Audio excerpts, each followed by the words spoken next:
Sir,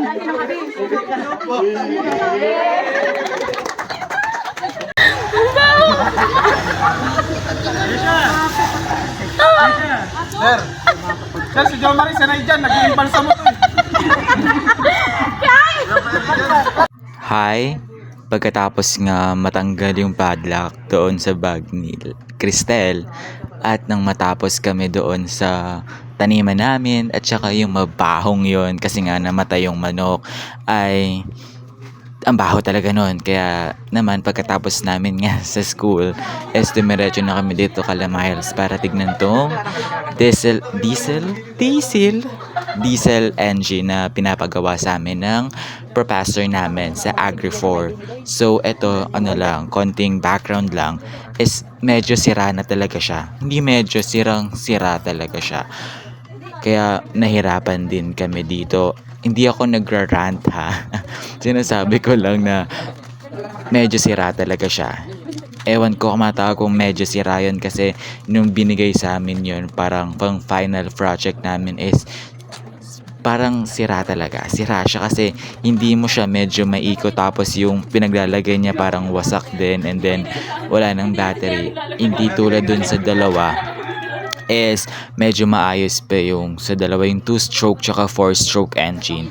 So ayun, ito yung napunta sa amin yung ano na yan dahil huli na rin kami pinapili ni sir at tsaka last na rin na binigay talaga kasi napili ng dalawang section yung 4-stroke tsaka 2-stroke. So ang natira na lang talaga na pagpipilian namin is ay ang diesel engine na sira talaga na napakahirap ayusin and then ang daming sirang ayan like tulad yung wirings na yan kaya nahirap kami ayusin yung diesel engine na yan kasi siguro mga bago dumating sila Marlon pati yung kapatid ni Ate Josh mga ilang weeks na rin ginagawa nila Miles at saka ni Oliver yung diesel engine na yan kaya thank God talaga na dumating sila Kuya Marlon pati yung kapatid ni Ate Josh.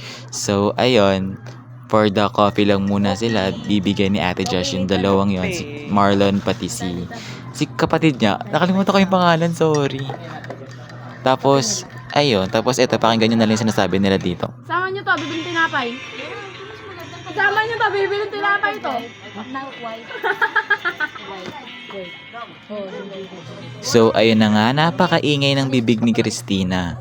Hindi mo alam kung saan ba ano yan, saan ba gawa yan, sa makina ba yan, parang ano, parang puwet ng manok, potak ng potak.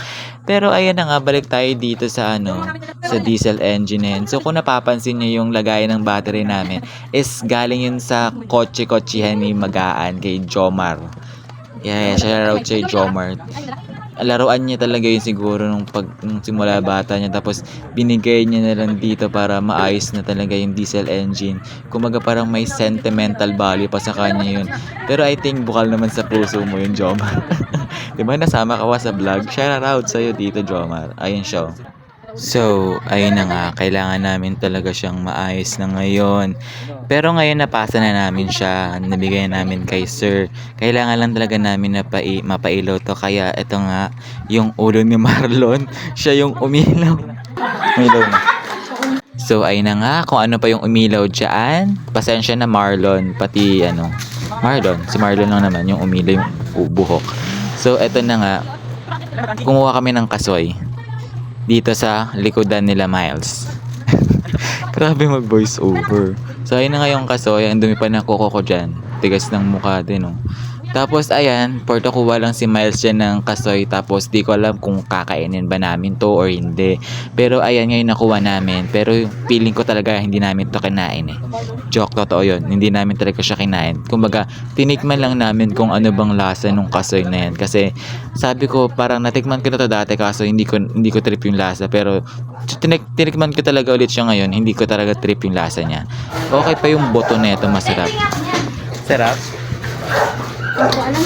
So ayun, hindi ko alam kung nasarapan ba si Laika. Sabi niya kasi, di ko alam. Kung masarap ba ang kasoy, mahirap kapakin pag di alam kung masarap. So ayun na nga, balik tayo dito sa diesel engine na ginagawa nila. Kaya ayun, baka naman napapagod na sila dyan. Kakakalikot-kalikot lang diesel engine na yun na hindi naman nila project namin yan. Kaya talaga, thank you kay Marlon pati sa kapatid nito. I-check ko muna kung anong pangalan para mamaya ma-check ko na pag tinigilan ko tong voice over ko na to. Kalimutan ko yung pangalan niya eh. So, ayun. Bok-bok ba? Jeko. Basta, kalimutan ko. So, ayan. For the kalikot lang talaga sila dyan. Tapos, maya-maya ay magpa-varnish na kami. Sila pala. So, ayan, nag-varnish na nga si Christina Pasahol dyan. Pati si May Escultura. Ayan, for the varnish. Sige, brushin mo yung lagayan ng ano na yan. Para naman may maganda yung pagbibigay natin kay Sir. So, ayan lang. For the daldalan lang din dyan habang nag-varnish, sismisan. Kaya itutok ko sa mukha mo, Christina. Tapos, ayan, for the varnish lang yan. Tapos, Wala mo mga support dyan. Ano gagawin sa'yo? moral support daw, Tina. Tapos ayan, balik tayo dito kasi kailangan nila ng moral support. Di nyo binibigay yung moral support sa mga tagagawa natin. So ayan, pumunta na ako dito para sa moral support na hinahanap. Comment down below nga kung anong pangalan ng kapatid ni Ate Josh. Nakalimutan ko talaga eh. Si Marlon lang yung natanda ng utak ko yung pangalan. So ayan na, umiilaw-ilaw na yung diesel engine na ginagawa nila. Kaya naman ay tuwang-tuwa na kami dyan. Pero nagsisimula pa lang yung katuwaan namin, kasiyahan namin. Kasi hindi pa tapos talaga siya totally. Kaya ayan, for the kalikot lang ulit. Tapos kasi mayroong maluwag yung isang dyan isang parts. Kaya kailangan diinan dun sa ilawan para umilaw talaga siya. Kaya dyan habang kwento-kwentuhan lang dyan. Ayan, inaayos nila yun para maging compatible. Para maging okay yung sa ilawan. Para pag inikot-ikot mo talaga siya, goods na siya. Pakita mo na naman yung mukha mo sa TikTok or talaga? Part 3 ni Tina. Part 3. Pagod na si Kuya. Pwede ba sirain to? So ayan, balik tayo dyan sa diesel engine na ginagawa ng kapatid ni Ate Josh na nakalimutan ko yung pangalan, kung anong pangalan. Bok-bok, Jeko, Jericho. Basta dalawa, parang inuulit yung pangalan na ito, nakalimutan ko lang. Ay. Tapos ayan, for the ayos lang dyan, for the kalikot lang ulit dyan, hanggang sa maayos, mabuo na ang diesel engine na yan. Kaya ayan, tawa lang kami ng tawa dyan kasi may nakakatawa atang joke dyan. Kaya naman, kalikot lang dyan hanggang mabuo yung diesel engine na yan na project namin. Ayan, for the ayusin lang yung yung mga parts na yan para naman maging maayos, maging maganda, para naman presentable namin maipasa kay Sir, tsaka walang masabi din yung professor namin na sabihin kesyo ganyan, kesyo ganito. At least ginawa namin yung best namin. I mean, ginawa nila Marlon pati nung kapatid na Josh yung best nila para maayos yung diesel engine, mapagana nila yung diesel engine, binigay nila yung oras nila, nagbigay sila ng oras sa amin para magawa nila yung diesel engine na project namin. Kaya salamat sa inyong mga gar. So ayan dyan, for the ayos lang talaga. Kailangan talagang maayos. Iyak sila isa. So ayun, dahil tinawag namin si Nesha kasi nga wala lang, na-trip lang kami. Kaya ayan dyan, maya is magti-trip na rin talaga sila dyan, JR tsaka John Benner. Kaya Benerar, John Benner plus JR, Benerar, kasi Benner tsaka R, Benerar. So ayan, may love team na po ang section 3, Benerar. So ayun, comment down below Benerar, hashtag Benerar lang sa kalam. So ayun na, banner lang sa kalam. Kaya ayan, pakinggan muna natin ang kanilang mga topic dyan. Pero ayan, pinas forward ko pala muna dyan. Mamaya dun sa second clip, dyan mo panoodin. Second clip, basta sunod na itong clip na ito is may mga may mga konting clips ang Benerar. So ayan lang, for the kulitan lang ang section 3 dyan habang gumagawa ng diesel engine. Kaya wala, kasi anong gagawin namin dyan? Kaya moral support lang naman kailangan nila. Kaya nandyan kami to support. Let's go. Oo,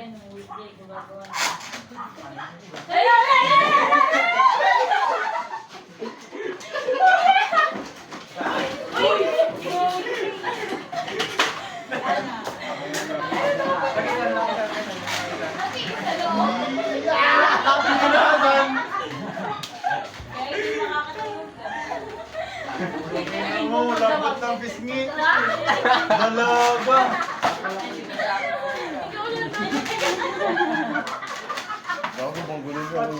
Mukhang tapat. Ito naman laging... So, ayun nga, nakanakaw ng halik ang Bener kay R. Kasi nga, Benerar. Kaya ayun, ang lambot to ng pisngi, diba? So, ayun, ganyan lang sila. Ganyan kami magkulitan sa section 3. Ganyan kami magkulitan lagi-lagi. Kaya, tapos, neto ata sa May 22, abangan nyo. Meron kaming, ewan ko, kung kasama ako sa Santa Ines naman. May bala kami mag Santa Ines ulit kasi. Kaya, di ko sure kung makakasama ba ako.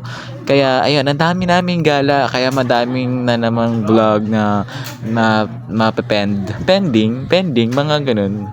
Kaya, ayun. Ganyan lang talaga kakulit kami mga section 3. Kaya, ang saya lang. Kaya, ayan lang, for the gawa na, ayan, balik tayo dito sa paggagawa ng diesel engine. Tapos, ayan, yung magkapatid, nagatawanan. Di ba? Ang kulit. Ang kulit. So, ayan, parang, ayan. Ayun lang.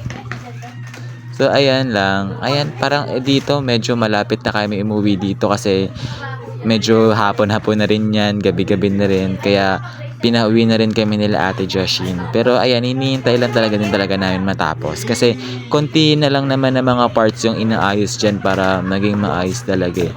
Kaya lang, ayun talaga, kailangan talaga ng support. Kasi kawawa naman, di ba? Hindi naman nila project yan, pero tinutulungan nila kami. Kaya salamat talaga. Kamsamnida.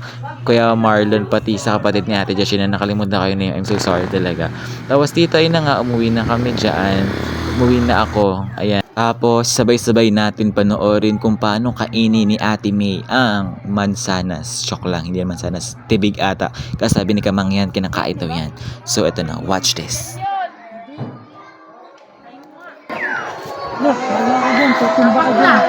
Matamis! Nakain nga daw yung sabi ni Kamang yan. Ang tamis. Yung tibig? Matamis. Matamis. Takot lang ako. Baka tumumba ako. Tapos ayan, kinabukasan nga is bumalik kami dyan. Pagkatapos tikman ni May yung tibig, ayan, pumunta kami dito kala Miles para i-check tong diesel engine namin. Demonstration model diesel engine.